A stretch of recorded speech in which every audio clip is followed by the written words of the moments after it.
మొట్టమొదటిగా ఈ వర్క్షాప్లో భారతావనిలో జన్మించినందుకు గర్వపడదాం. అది ఒక కవచంగా తీసుకుని అన్ని కష్టాలకి తిరగబడదాం అని మీకు చెప్పుకుంటూ, రెండోది ఎదుటివాడు మనని భౌతికంతో కొడితే, ఒక చెంప మీద కొడితే ఇంకో చెంప చూపిద్దాం, కానీ ఆ ఇంకో చెంప దాని అర్థం ఎదుటివాడు మనని భౌతికంగా కొడితే ఆధ్యాత్మికతతో సమాధానం చెబుదాం అని రాసుకోండి. ఎదుటివాడు మనని భౌతికంగా కొడితే ఆధ్యాత్మికంగా సమాధానం చెప్పుకుందాం. If you are being ruthlessly attacked by someone and if their weapon is physicality, let us deal the situation with spirituality. Such a beautiful weapon we have. If we are being ruthlessly attacked by physicality, don't deal with them with physicality, deal with them with beautiful spirituality. తెలుగులో చెప్పాలంటే ఎవరైనా మనని ఒక చెంప కొడితే ఇంకో చెంప చూపిద్దాం, ఇంకో చెంప ఆధ్యాత్మికత, ఇంకో చెంప ఆధ్యాత్మికత. If we are being ruthlessly attacked by someone, if their weapon is physicality, yes, let us deal with the situation, let us deal with them with beautiful spirituality. భౌతికతలో అసాధ్యం అనేది ఉండి ఉండవచ్చుగాక, కానీ ఆధ్యాత్మికతలో మాత్రం అసాధ్యం అనేది లేశ మాత్రం కూడా ఉండదు. ఏదైనా సుసాధ్యం. Then I said this workshop is meant to reform your thinking pattern, to make your thinking pattern more smarter, more wiser, more grander. I have been telling you the thing, and now the workshop has started. You have got to adopt in your thinking pattern that yes, there might be a concept called impossible in physicality, but there is no concept called impossible in spirituality. Everything is possible in spirituality. Everything,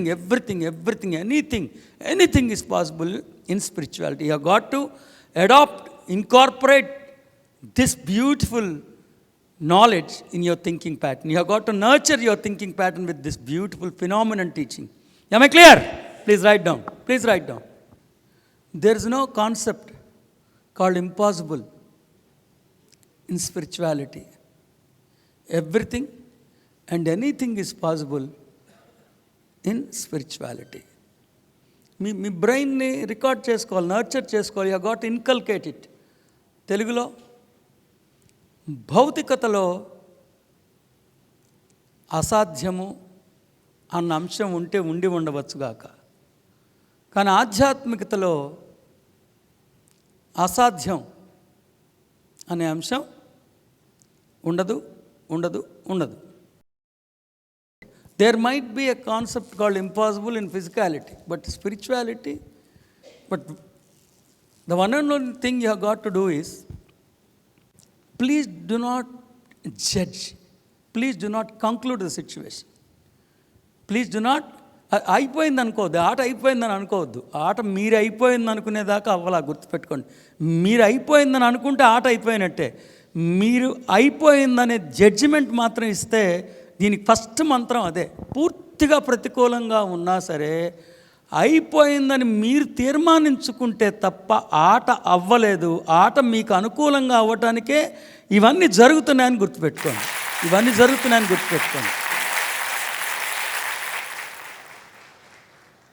ఆధ్యాత్మికతలో మీకు కావాల్సిన, మొన్న అతను బాబు తిరుపతిలో అతను చనిపోయాడని almost, ఏదో అతను ఉన్నాడా దమ్మ, ఆల్మోస్ట్ వచ్చావు, గ్రేట్. జనరల్గా ఫర్గా అయిపోయిన తర్వాత మళ్ళీ రారు, సాల్యూట్, రావటం గ్రేట్. కిషోర్ వైఫ్ ఏది, నువ్వు కూడా రారా, వీళ్ళ మిస్సెస్ని కూడా. కంగ్రాచులేషన్స్. ఇతను ఆల్మోస్ట్ డెత్, డాక్టర్ చెప్పేశారు ఏమీ లేదు, అన్నీ కిషోర్ రెడ్డి అన్నీ అయిపోయినాయి. కానీ నేను ఒప్పుకోవాలా, మనం ఒప్పుకోవద్దు అంటున్నాను. డాక్టర్ గారు చెప్పారు లోపల అంత బల్జ్ అయిపోయిందని చెప్పారు. అయినా నేను ఒప్పుకోవాలా, కిషోర్కి తెలుసు అది ఏం జరిగింది దానికి. కిషోర్ నువ్వు చెప్తావా? విజయలక్ష్మి నువ్వు చెప్తావా? ఇక్కడ ఫస్ట్ మీరు గుర్తుపెట్టుకోవాల్సింది ఏంటంటే, నీకు తెలుసుగా నాకు చాదస్తం లేదని మళ్ళీ మళ్ళీ మళ్ళీ చెప్తేనే మీకు ఒక్కొక్కసారి చెప్పినప్పుడు ఒక్కొక్క పాయింట్ ఆఫ్ వ్యూ అర్థం అవుతుంది. ఒక్కొక్కసారి చెప్పినప్పుడు ఒక్కొక్క పాయింట్ ఆఫ్ వ్యూ అర్థం అవుతుంది. ఈ వర్క్షాప్ దేనికి? మన థింకింగ్ ప్యాటర్న్ని మరింత రీఫార్మ్ చేసుకోవడానికి. మన థింకింగ్ ప్యాటర్న్ మరింత రీఫార్మ్ చేసుకోవడంలో మొట్టమొదట నేను చెప్తున్నది ఏంటి, ఒక చెంప మీద కొడితే ఇంకో చెంప చూపించండి. ఒక చెంప భౌతికం అయితే మన వైపు ఆధ్యాత్మికం చూపించండి. భౌతికంలో అసాధ్యం ఉండొచ్చు, ఆధ్యాత్మికతలో మాత్రం అసాధ్యం ఉండదు. ఏదైనా సుసాధ్యమే, ఏదైనా సులభతరమే. కానీ దానికి కావాల్సింది మనకు అనుకూలంగా వాతావరణం లేనప్పుడు, కంటిన్యూస్గా ఓటములు వచ్చేస్తున్నప్పుడు తొందరపడిపోయి ఆట అయిపోయిందని అంగీకరించద్దు. మీరు అయిపోయింది అనుకున్నప్పుడే ఆట అవుతుంది. మీరు శ్వాస వదులుతున్నప్పుడు కూడా, ఆఖరి శ్వాస అయినప్పుడు కూడా ఆట అయిపోయిందని ఒప్పుకోవద్దు. అది ఖచ్చితంగా కావాలి, ఖచ్చితంగా కావాలి. Do not judge, do not conclude, do not conclude. ఆ సిచ్యువేషన్కి జస్ట్ ఎగ్జాంపుల్ చెప్తా. ఎవరు నాకు ఎక్స్ప్లెయిన్ చేస్తారు? విజయలక్ష్మి బాగున్నా.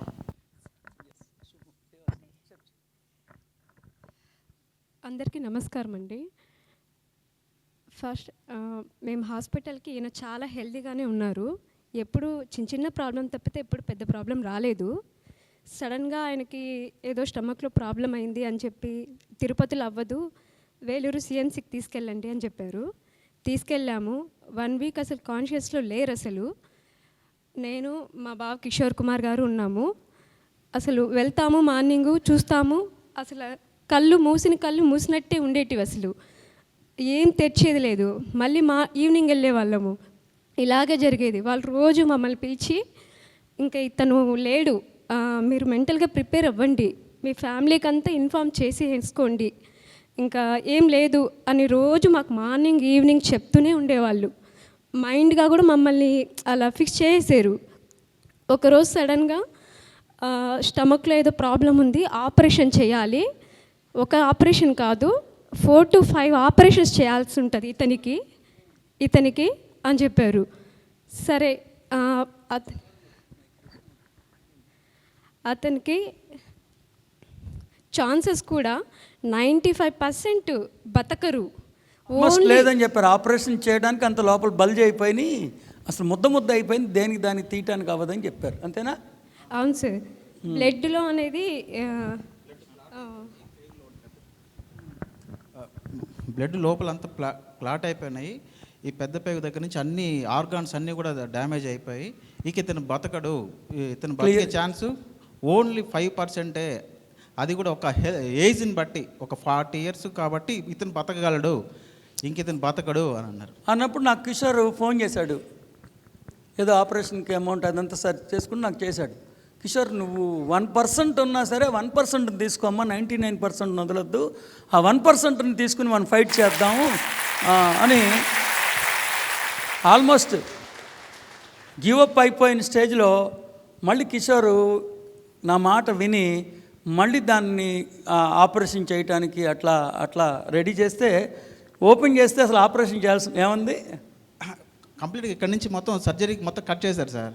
చేసి ఓపెన్ చేసి చూసేసరికి ఈ లోపల ఆర్గాన్స్ బాగున్నాయి, ప్రతి ఒక్కటి పర్ఫెక్ట్గా ఉన్నాయి, ఇతనికి ఏం అవసరం లేదని చెప్పి మళ్ళీ అలాగే క్లోజ్ చేసి కుట్లు వేస్తారు సార్. అంతకుముందేమో ఆర్గాన్స్ అన్ని బల్జ్ అయిపోయినాయి, అసలు ఆపరేట్ చేయడానికి వీలు లేదు, అవసరం లేదు, బతకడు, వేస్ట్ అని చెప్తే నేను విజయ్ కూడా ఉన్నట్టున్నాను నాతో పాటు. ఆ ఫోన్ వచ్చినప్పుడు 1% అవకాశం ఉన్నా చాలు, 1% తీసుకో, 99% వదిలేసి 1% తీసుకోమన్నాను. అసలు మొన్న డాక్టర్స్ ఆశ్చర్యపోయారు, చూస్తే లోపల అన్నీ పర్ఫెక్ట్గా ఉన్నాయి, బల్జ్ అయిపోయి లోపల ముద్ద కనిపిస్తూ ఉంది, ఏం కనిపించలేదని చెప్పిన వాళ్ళు పర్ఫెక్ట్గా ఉందని చెప్పటం. మళ్ళీ నెమ్మదిగా అతను తర్వాత కూడా చాలా ఫేస్ చేసిన, చివరికి సజీవంగా మన ఎదురుగుండా నిలబడి బ్యూటిఫుల్గా ఉన్నాడు. నేను అదే చెప్పేది, please do not conclude, everything is possible in spirituality. I have no power, I have no miracles, but there is power within you, there is a spiritual possibility within you, there is a spiritual miracle within you that we call it as God. Everything is possible with spirituality. This is not my power, this is not my magic, but I believe in spirituality to the core అనేది మాత్రం గుర్తుపెట్టుకోండి. అది చెప్పడం కోసమే నేను పిలిపించాను. ఇప్పుడు ఎలా ఉంది, హెల్త్ అంత బాగుందా? ఇదంతా భలే డ్రామా ఆడుతున్నారా అనుకోవద్దు. నాకు అది తెలీదు. డ్రామా ఆడితే నేను తెలిసిపోద్ది మీకు డ్రామా ఆడితే. This is fact. నువ్వు ఆ రోజు నాకు ఫోన్ చేసినప్పుడు లోపలికంతా బల్జ్ అయిపోయి ఏమీ లేదని చెప్పడం కరెక్టేనా? అవును సార్. సిటీ స్కాన్లో కూడా వాళ్ళు ఏం చెప్పారంటే ఆపరేషన్ ఓపెన్ చేస్తామండి, అది కానీ బ్లాస్ట్ అయిందంటే బాడీని తీసి మీకు ఇచ్చేస్తాం. నన్ను మా అవన్నీ నిలబెట్టి అదే చెప్పారు. ఓపెన్ చేసి ఏమీ లేదమ్మా అంతా బాగుంది అని చెప్పి. సిటీ స్కాన్లో కూడా అసలు మొత్తం ఆర్గాన్స్ అని పాడైపోయాయని చెప్పారు సార్. అది ఇదే మళ్ళీ నాకేం మహత్యం ఉందో మ్యాజిక్ ఉందని అనుకోవద్దు. కాకపోతే స్పిరిచువాలిటీ నుంచి రిజల్ట్ ఆశిస్తున్నప్పుడు మీరు జడ్జి చేసి మీరు కంక్లూడ్ చేసేయద్దు. ఆ రోజు నువ్వు ఫోన్ చేసినప్పుడు నేను అదేని చెప్పాను, 1% ఉన్నా కూడా నాన్న వెనకాడద్దు, 1% ఛాన్స్ ఉంది చాలా, 1% గురించి ఫైట్ చేద్దాం, మీరు అదే పడద్దు, ముందుకెళ్ళండి, చేయండి అని అన్నారు గురుగారే. దాన్ని కూడా గురుగారు సహాయం చేస్తానని కూడా చెప్పారు నాకు అంతగా. సో మొత్తానికి please bless the child. Great. ఇంకా మాట్లాడతాము సార్. ఇదంతా భౌతికం వల్ల అయితే లేదు. అక్కడ ఎలా ఉందంటే ఈ సైడు మన తండ్రి మన గురువుగారు ఇచ్చిన ప్రేమ ఎంతలో ఉంటుంది, ఈ సైడ్ అసురుడు ఇంకా లేడు, చనిపోయాడు. ఇదంతే అసలు ఎట్లా ఉన్నిందంటే సార్, ఈ సైడ్ అసురుడు, ఈ సైడ్ మనం నేర్చుకున్న జ్ఞానం చాలా ఫేస్ చేసాం సార్. అప్పుడు గురువుగారి ప్రేమే మాకు ఎక్కువ ధైర్యాన్ని ఇచ్చింది. మేము ముందుకు కూడా వెళ్ళాము. సారు లేకపోతే అసలు మా ఫ్యామిలీ అయితే ఉండేదే కాదు సార్. అసలు ఇది మాత్రం ఆయన ప్రేమ వల్లే మేము ఇలా హ్యాపీగా ఉన్నాం సార్. గురువుగారికి